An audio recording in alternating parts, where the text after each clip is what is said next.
intitulé « De la structure de gestion des élections » qui a focalisé l'attention des députés ce jeudi dans le cadre de la poursuite de l'étude de la proposition de loi portant règles générales pour les élections en République du Bénin.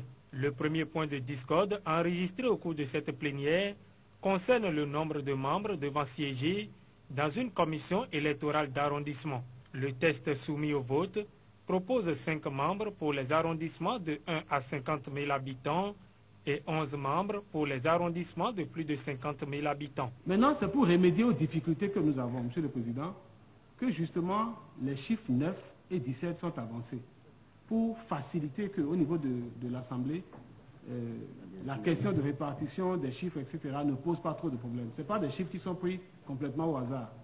On aurait bien voulu, pour les arrondissements de plus de 50 000 membres, 50 000 âmes, ne pas aller jusqu'à 17. Mais c'est justement pour faciliter et ne pas avoir les douleurs de l'enfantement, des enfantements antérieurs que nous avons fait ces propositions-là. Le consensus sera finalement fait autour de la proposition du député Epiphane Kenom qui préconise 9 membres pour les arrondissements de moins de 50 000 habitants et 17 membres pour les arrondissements de plus de 50 000 habitants. Aussi, les membres de la société civile dans les CEA seront désormais choisis par l'Assemblée nationale. L'autre point qui a suscité de longs et passionnés débats réside dans les attributions de la Sénat. Peut-elle proclamer les grandes tendances? Sur la question, mouvance et opposition ne partagent pas le même avis. Vous voulez que ça se passe, qu'on proclame des choses dont on peut douter de l'intégrité de ce qui est réellement sorti à la fin. Et le danger, c'est quoi? C'est qu'une fois que c'est publié, si c'est la Sénat qui publie, c'est quand même pas n'importe qui.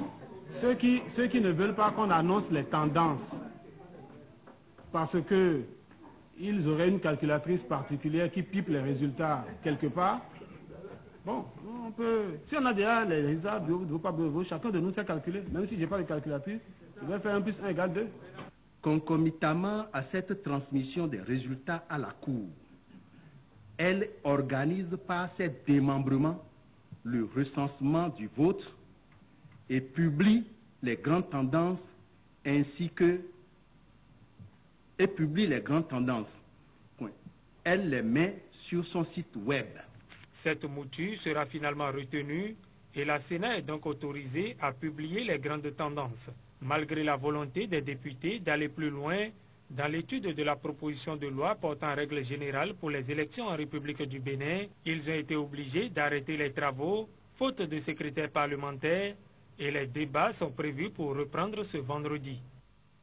Vous venez de le suivre, les travaux n'ont pas pu se poursuivre faute de secrétaire parlementaire. Il y a en effet, depuis l'ouverture de cette 5e session extraordinaire de